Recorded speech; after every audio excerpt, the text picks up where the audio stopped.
अच्छा, आप मैंने एक स्टॉकिस्ट को मेंटेन कर रहे हैं अकाउंट्स और 15 सब स्टॉकिस्ट को आप मेंटेन कर रहे हैं। सर आप बताइए भगत जी, और सब स्टॉकिस्ट के लिए आपको कितना इम्पोर्टेंस है, क्या क्या आपका प्रॉब्लम हो सकता है, क्या आप करने से क्या बेनिफिट है, एक बार समझा दीजिए। तो अभी तक आप लोग ने सबसे सुना होगा, समझा होगा कि टीडीएस क्या है, क्या काटना चाहिए, क्या ड्यू डेट्स है। मगर आप लोग के मन में एक सवाल आ रहा होगा कि हम इतने टाइम से बिजनेस कर रहे हैं, अभी तक तो कुछ हुआ नहीं, अचानक से क्यों आ गया, ये क्या हो रहा है ये सब चीज। आपको समझना चाहिए कि ये जो चीज है, ये आपको अवेयरनेस दिया जा रहा है। क्यों दिया जा रहा है?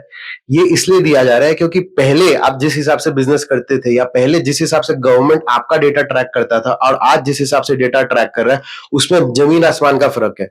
तो सबसे पहले हमें अपना माइंडसेट को समझना पड़ेगा कि ये आज के पॉइंट में बहुत जरूरी है, क्योंकि सब कुछ आपके बैंक से लिंक्ड है, आपके पैन से लिंक्ड है, आपके आधार से लिंक्ड है। एआई आ चुका है, एआई सब डेटा अपने आप ट्रैक कर लेता है। तो ये बहुत जरूरी है कि जो टीडीएस है, जो कमीशन है, उस पे आप काटे।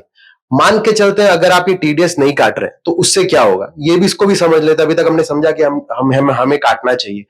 कहीं ना कहीं आपका ये पूरा का पूरा इनकम मान लिया जाएगा। अब आप समझिए कि अगर आपका 1 करोड़ का भी आपने कमीशन किसी को दिया, उस पर आपको टीडीएस काटना था सिर्फ 2%।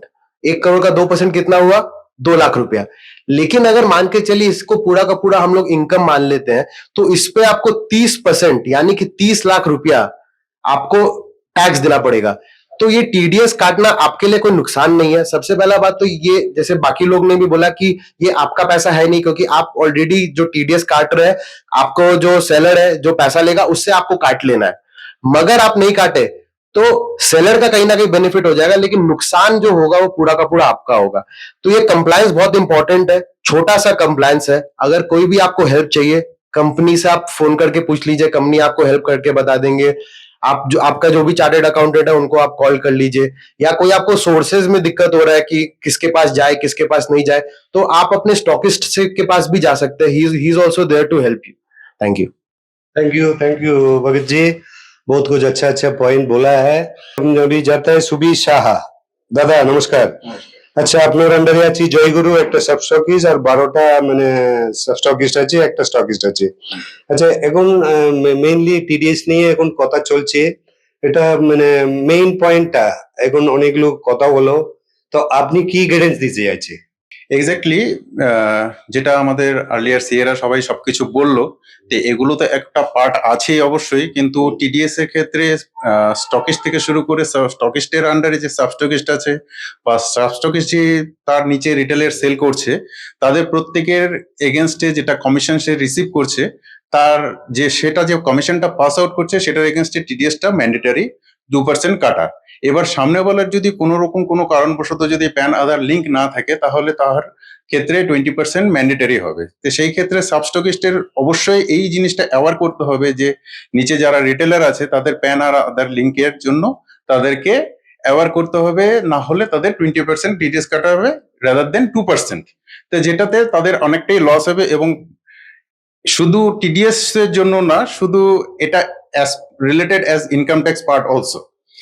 কেননা কি 20% টিডিএস কাটলে পরে তাহলে আপনার ট্যাক্সটাও বেশি চলে যাচ্ছে, এবং কোম্পানি যেরকম ভাবে প্রত্যেককে অ্যাওয়ার করছে যে টিডিএস ডিডাক্ট করে তার সেগুলো টাইম টু টাইম 7 তারিখের মধ্যে জমা করতে হবে, সেই সব জিনিসগুলো কন্টিনিউ করলে পরে সামনে রিটেলের যারা আছে তাদের জন্য সুবিধা হবে, এবং যারা সাবস্টকিস্ট আছে তাদের কমিশন যে ইনকামটা, সেই ইনকামটা পাস অন হয়ে গিয়ে সেটাকে এক্সপেন্ডিচারে বুক করে সেই জিনিসটা ঠিক থাকবে।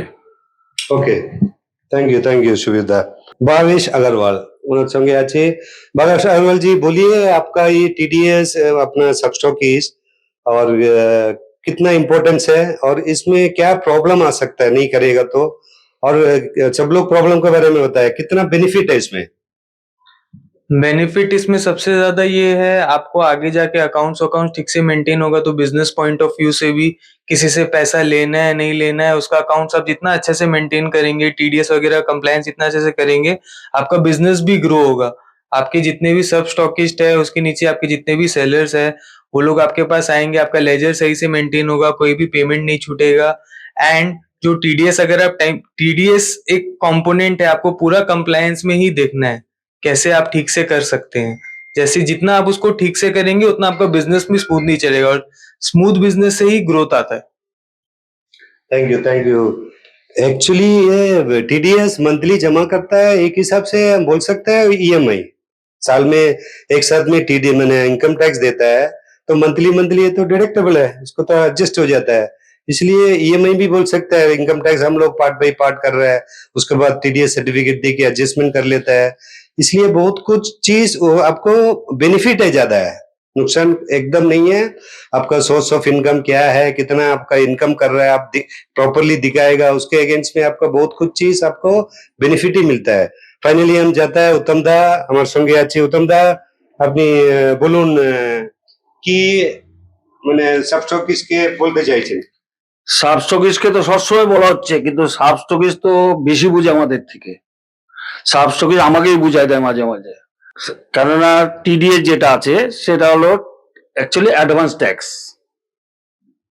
ওটা কোনো পরে সব অ্যাডজাস্টমেন্ট হয়ে যাবে, কিন্তু স্টকিস্ট দিয়ে দিচ্ছে, কিন্তু দিচ্ছে না হলো সাব স্টকিস্ট সেলার থেকে নিয়ে, সেটা হলো লেট করে, কিন্তু সেটা টাইমলি দিলে পরে খুব ভালো হবে, না দিলে পরে প্ল্যান্টি হবে।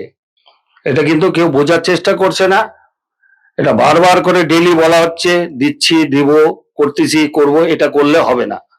কেননা এটা টাইমলি করলে পরে তাদেরই সুবিধা, তারা অ্যাডজাস্টমেন্ট করতে পারবে পরে, না দিলে তো তাদেরই মুশকিল, তারা তো বুঝতে যাচ্ছে না। ঠিক আছে, thank you, thank you Uttam দা। Okay, thank you, good day, by.